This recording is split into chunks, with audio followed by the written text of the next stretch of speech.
नमस्कार दोस्तों, स्वागत है आपका अपने YouTube channel SS life time पर। कल हमारी पहली डेमो क्लास थी, उसी के निरंतर प्रयास में हम आज दूसरी क्लास लेके आए हैं। हमारा सौरमंडल जो ज्योग्राफी का आपका पहला चैप्टर है। कक्षा 6 के लिए बच्चे आ जाएँ, अपने दोस्तों को भी जोड़ें, ठीक है, ज़्यादा से ज़्यादा जानकारी प्राप्त करें। सबसे पहले हम बात करेंगे सौरमंडल, आकाशीय पिंड की। आकाशीय पिंड क्या होते हैं बच्चों? आपने दिन में देखा हुआ चमकते हुए तारों, चमकते हुए एक सूर्य को देखा होगा। सूर्य में तमाम प्रकार की ऊष्माएं, ऊर्जा, इतनी ऊर्जा, गर्मी, प्रकाश आता कहाँ से? ये जिज्ञासा आपके मन में रहती है, जिज्ञासा को हम आगे दूर करेंगे। सबसे पहले हम जान लेते हैं आकाशीय पिंड को। दिन में चमकने वाली चीज़ें और रात के समय में चमकने वाली विभिन्न प्रकार की आकृतियाँ, जैसे चंद्रमा और तारे, ये सब आकाशीय पिंड है। सूर्य भी है एक आकाशीय पिंड जिसे हम तारा कहते हैं। अब इनको इकट्ठा जानकारी कहाँ पे मिलती है? इसकी इकट्ठा जानकारी एक साथ हमको मिलती है सौरमंडल में। सौरमंडल क्या है, इसके बारे में हम आपको बताते हैं। जैसे बच्चों आपका परिवार होता है, दादा दादी, नाना नानी, मम्मी पापा, भाई बहन, वैसे सूर्य का भी एक परिवार होता है जिसको हम सौरमंडल या सौर परिवार के नाम से जानते हैं। जिसको हम बच्चों क्या कहते हैं? सौर परिवार। इस सौर परिवार में 8 सदस्य हैं। कितने सदस्य हैं? 8 सदस्य। आप चाहो तो उसके नाम लिख सकते हैं। सबसे पहले है बुध, चाहो तो लिख देता हूँ। सबसे पहले हमारा बुध है, फिर शुक्र है, फिर पृथ्वी है, फिर बृहस्पति है, फिर शनि है, अरुण है, वरुण है। 8 सदस्य हैं। 8 सदस्य सबसे पहले बुध है, फिर शुक्र है, पृथ्वी है, मंगल है, बृहस्पति है, शनि है, अरुण है और वरुण है। ये हमारे 8 ग्रह हैं, ठीक है। अब इनमें जो हम 8 ग्रहों में पृथ्वी जो है हमारे तीसरे नंबर पर आती है। किस कौन से नंबर पर आती है? तीसरे नंबर पर आती है। ये हमारे जो है सौर परिवार है। सौर परिवार के बाद में आता है हमारा ग्रह। इसके बारे में थोड़ी जानकारी हम दे लेते हैं। इस सौर परिवार में जो सूर्य होता है, सूर्य जो इन सबका मुखिया होता है, यानी कि पालनहार होता है, यानी कि ये जो है सभी अपने ग्रहों को ऊष्मा व प्रकाश वितरित करता है। इनमें बहुत सारे ग्रह ऐसे भी हैं जिनका स्वयं का प्रकाश और ऊष्मा नहीं है, जैसे कि आप पृथ्वी पर आप जीवित हैं, इस पर रहते हैं, इसका स्वयं का प्रकाश नहीं है, ये सूर्य के प्रकाश से प्रकाशित होती है। तो ये सूर्य जो है सौर परिवार का मुखिया होने के नाते अपने सभी ग्रहों को ऊष्मा और प्रकाश प्रदान करता है, जिससे ये उसके परिवार में रहता है। आगे तो अब जान लेते हैं ग्रह किसे कहते हैं, ठीक है। अभी आपने हमारे सौर मंडल के सौर परिवार के 8 सदस्यों के बारे में जानकारी जुटाई। उसके बाद हम बढ़ते हैं सीधे सौर परिवार के आगे। ग्रह किसे कहते हैं? कुछ आकाशीय पिंड तारे की परिक्रमा करते हैं, उन्हें हम ग्रह कहते हैं। यानी कि अब सिंपल भाषा में समझिए, कुछ आकाशीय पिंड ऐसे होते हैं जो तारे की परिक्रमा करते हैं, उन्हें हम ग्रह कहते हैं। और उन ग्रहों में स्वयं का प्रकाश नहीं होता, वो अपने तारे के प्रकाश से प्रकाशित होते हैं, ठीक है। उसके बाद ग्रह के बाद हम जानते हैं उपग्रह के बारे में। उपग्रह क्या होता है? कुछ आकाशीय पिंड ऐसे होते हैं जो अपने ग्रह की परिक्रमा करते हैं, ठीक है। ग्रह और तारे की भी परिक्रमा करते हैं, उन्हें हम उपग्रह कहते हैं। जैसे अब यहाँ पर जान लेते हैं पृथ्वी को हम ले लेते हैं। पृथ्वी का मात्र एक उपग्रह है। कितना है? एक। वो भी कौन सा है?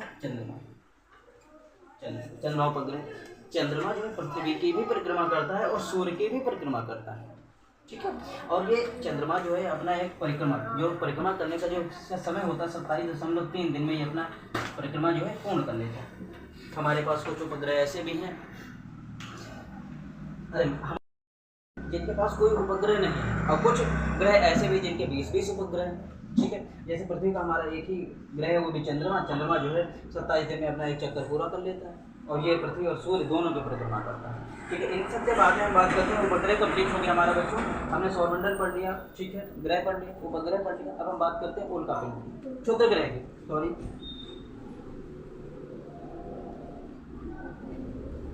बच्चों क्षुद्र ग्रह क्या होते हैं? मतलब छोटे कुछ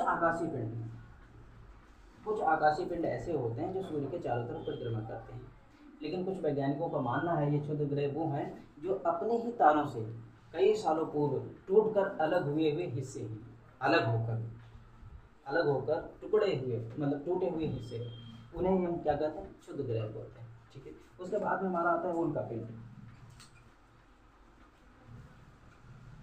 हम आपको ज़्यादा विस्तृत जानकारी नहीं दे रहे हैं, लेकिन समय के साथ साथ जैसे आपका नॉलेज बढ़ता जाएगा आपको जानकारियाँ होती जाएगी। उल्का पिंड क्या होता है?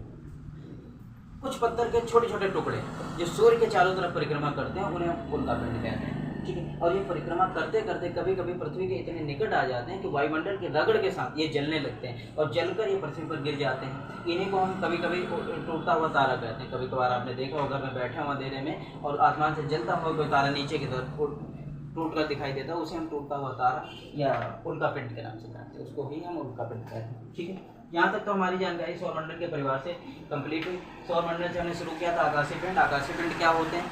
ठीक है, आपने जाना आकाशीय पिंड यानी कि दिन में चमकने वाली वस्तुएं और रात के समय विभिन्न आकृतियां जो चमकती हुई आपको दिखाई देती हैं, उन्हें हम आकाशीय पिंड कहते हैं। ठीक है, आकाशीय पिंड के बाद हम बात करते हैं सौरमंडल की। सौरमंडल मतलब सौर परिवार की बात करते हैं। सौर परिवार में सूर्य जो है इन सौर परिवार का मुखिया होता है और उसके साथ इसके परिवार में 8 सदस्य होते हैं। जैसा कि आप जानते हैं बुध, शुक्र, पृथ्वी, मंगल, बृहस्पति, शनि, अरुण और वरुण, ये 8 सदस्य होते हैं। ठीक है, उसके बाद हम आगे बढ़ते हैं बात करते हैं ग्रह की। ग्रह क्या होते हैं? कुछ आकाशीय पिंड जो है अपने ग्रह की परिक्रमा करते हैं। कुछ आकाशीय पिंड जो अपने ग्रह की परिक्रमा करते हैं उन्हें अपने तारे मिस्टेक हो गया कुछ आकाशीय पिंड जो होते हैं अपने तारे की परिक्रमा करते हैं, उन्हें हम ग्रह कहते हैं। और कुछ ग्रह ऐसे होते हैं जिनके उपग्रह भी होते हैं। उपग्रह क्या होते हैं? उपग्रह वो होते हैं, जैसे आप एक एग्जाम्पल ले लीजिए पृथ्वी का एक उपग्रह है चंद्रमा। चंद्रमा जो पृथ्वी की भी परिक्रमा करता है और सूर्य की भी परिक्रमा करता है। तो एक पृथ्वी का एक उपग्रह कौन है? चंद्रमा। और उसको एक परिक्रमण काल पूर्ण करने में 27.3 दिन का समय लगता है। इन उपग्रहों के साथ छोटे छोटे क्षुद्र ग्रह भी होते हैं। क्षुद्र ग्रह क्या होते हैं? वैज्ञानिकों का मानना है कि ये क्षुद्र ग्रह जो हैं ग्रहों के टूटे हुए टुकड़े ही हैं जो सूर्य के और पृथ्वी के चारों ओर अपने ग्रहों के चारों ओर चक्कर लगाते हैं। ठीक, उसके बाद आगे बढ़ते हैं उल्का पिंड। उल्का पिंड क्या होते हैं? पत्थर के छोटे छोटे टूटे हुए टुकड़े होते हैं जो कभी सूर्य के चारों ओर चक्कर लगाते हैं। चक्कर लगाते लगाते कभी कभार पृथ्वी के इतने करीब आ जाते हैं कि वायुमंडल के संपर्क में आकर रगड़ खाकर ये जलने लगते हैं। और जब ये जलने लगते हैं तो ये जलकर पृथ्वी पर गिर जाते हैं। तो इन्हें हम टूटता हुआ तारा या फिर उल्का पिंड के नाम से जानते हैं, उसे हम उल्का पिंड कहते हैं। और कुछ नोट डाउन में जानकारी आप जान लीजिएगा। सूर्य जो है हमारी पृथ्वी से कितना दूरी पर है? लगभग 15 करोड़ किलोमीटर दूरी पर है। सूर्य जो है हमारी पृथ्वी से 15 करोड़ किलोमीटर दूरी पर है। और सूर्य का प्रकाश हमारी पृथ्वी पर आते आते यहाँ पे बच्चों प्रकाश लिखा, प्रकाश की चाल जो होती है 3 लाख किलोमीटर पर सेकेंड होती है। लेकिन इसको भी पृथ्वी पर आने में लगभग 8.3 मिनट का समय लग जाता है। कितना समय लग जाता है? 8.3 मिनट का समय लग जाता है। ठीक है बच्चों, आपने इतनी जानकारी जान ली होगी तो आपको लगता होगा कि आपने आकाशीय पिंडों के बारे में बहुत ज़्यादा जानकारी जान ली, लेकिन आपको नहीं पता होगा ये सौरमंडल एक जो है ब्रह्मांड का एक छोटा सा हिस्सा है। एक छोटा सा हिस्सा, कई सारे सौरमंडल या सौर परिवार मिलकर एक तारामंडल बनाते हैं। क्या बनाते हैं? तारामंडल बनाते हैं। और कई सारे तारामंडल मिलकर मंदाकिनी बनाते हैं। क्या बनाते हैं? मंदाकिनी बनाते हैं। और मंदाकिनी हमारी जो मंदाकिनी उसको हम आकाशगंगा के नाम से जानते हैं। और मंदाकिनी जो होते हैं आप देखिए लाखों की संख्या में जो ग्रह हैं, ग्रह के पतली सी रेखा जैसी चमकती हुई रेखा जैसी दिखाई देती है, उसे हम मंदाकिनी कहते हैं। और लाखों करोड़ों मंदाकिनियाँ मिलकर एक ब्रह्मांड का निर्माण करती हैं। ठीक है, और ब्रह्मांड का निर्माण करती इतना बड़ा ब्रह्मांड है। ठीक है, हम तो एक उसका छोटा सा हिस्सा ही मात्र पढ़ रहे हैं। तो ब्रह्मांड सबसे बड़ा ब्रह्मांड है। फिर मंदाकिनी हो गया, उसके बाद हमारा सौर परिवार आ जाता है। इसका ब्रह्मांड की बात करते हैं। जो एक ब्रह्मांड बनता है, एक ब्रह्मांड है जिसको हम सप्तऋषि के नाम से जानते हैं। सप्तऋषि तो कहाँ पर था? ब्रह्मांड। ठीक है, अगर यहाँ से ब्रह्मांड से सूर्य का प्रकाश चले और पृथ्वी तक आना हो तो उसको यहाँ तक आने में लगभग 1000 करोड़ वर्ष का समय लगेगा। कितना समय लगेगा? 1000 करोड़ वर्ष का समय लगेगा वहाँ से आने। और ठीक है, अगर एक मंदाकिनी के एक छोर से दूसरे छोर तक प्रकाश अगर पहुँचाना है तो लगभग में हमें 1 लाख वर्ष का समय लग जाएगा। कितना समय लगेगा? 1 लाख वर्ष का। यानी कि एक मंदाकिनी से लेके एक मंदाकिनी एक सिरे से जाने में दूसरे सिरे तक जाने तक प्रकाश अगर पहुंचाना है हमें तो 1 लाख वर्ष का समय लग सकता है। मतलब इतनी ज़्यादा दूरी। इन सबको पढ़ने के बाद, ग्रह के बाद पढ़ने के बाद हम बात करते हैं सूर्य की। इसकी बात करते हैं सूर्य क्या है। सूर्य के बारे में, सौर परिवार के बारे में पढ़ लिया तो सूर्य की बात करते हैं। सूर्य जो है हमारे सौर परिवार का केंद्र बिंदु, मुखिया है। ये अपने ग्रहों को ऊष्मा व प्रकाश देता है। ठीक है, और ये हमारी पृथ्वी से लगभग 15 करोड़ किलोमीटर दूरी पर स्थित। सूर्य जो है हमारी पृथ्वी से 15 करोड़ किलोमीटर की दूरी पर स्थित है। और इसके प्रकाश से ही सारे ग्रह जो है प्रकाशित होते हैं। और इसमें सूर्य जो है हीलियम और हाइड्रोजन गैसों का मिश्रण है जो लगातार ऊष्मा का रिसाव करते हैं, जिससे लगातार ऊष्मा हमें मिलती रहती है। ठीक है, सूर्य के बाद हम बात करते हैं पृथ्वी की बच्चों। थोड़ा सा स्पेस कम है, आप समझ लीजिएगा, यहाँ पर हम लिखे दे रहे हैं पृथ्वी। पृथ्वी की बात करें तो पृथ्वी जो है ग्रहों में बढ़ते हुए क्रम में तीसरे स्थान पर है। कहाँ पर? तीसरे स्थान पर। और आकार की बात करते हैं तो ये आकार में 5वें स्थान पर है। ठीक है बच्चों, क्या पता है आपको, अगर पृथ्वी हमारे सूर्य से ज़्यादा नज़दीक होती तो क्या होता है, तो इस पर जीवन संभव नहीं होता, क्योंकि अधिक पास होने के कारण ऊष्मा का रिसाव ज़्यादा होता, और ज़्यादा तापमान होता, ज़्यादा ऊष्मा होती तो जीवन संभव नहीं होता। अगर यही पृथ्वी ज़्यादा दूरी पर होती तो ठंड के कारण इस पर जीवन संभव नहीं होता। तो आपको पता होना चाहिए पृथ्वी ही एक ऐसा ग्रह है जिस पर जीवन संभव है, इसलिए इसको हम ग्रीन प्लेनेट के नाम से भी जानते हैं। और पृथ्वी पर लगभग 70% पानी पाया जाता है। तो इस कारण से पृथ्वी को आप अगर अंतरिक्ष से देखते हैं तो पृथ्वी जो है नीली दिखाई देती है, इसलिए इसको ब्लू प्लेनेट के नाम से भी जानते हैं। किस नाम से जानते हैं? ब्लू प्लेनेट के नाम से जानते हैं। अब पृथ्वी हो गई, उसके बाद में पृथ्वी का उपग्रह है चंद्रमा। क्या है बच्चों? चंद्रमा। इसको हम जान लेते हैं चंद्रमा क्या है।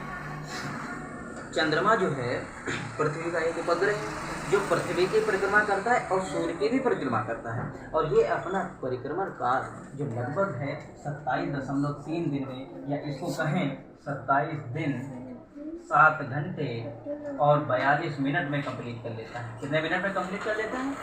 27 दिन 7 घंटे 42 मिनट में। ये यहाँ पे 42 है 43 मिनट एक अपना परिक्रमण काल जो है कंप्लीट कर लेता है। ठीक है, अब हम बात कर लेते हैं, इसी पे यहाँ बात आई है परिक्रमण काल की। तो यहाँ पर 2 बातें आपको सीखनी होगी। परिक्रमण, एक परिक्रमण होता है और परिभ्रमण होता है।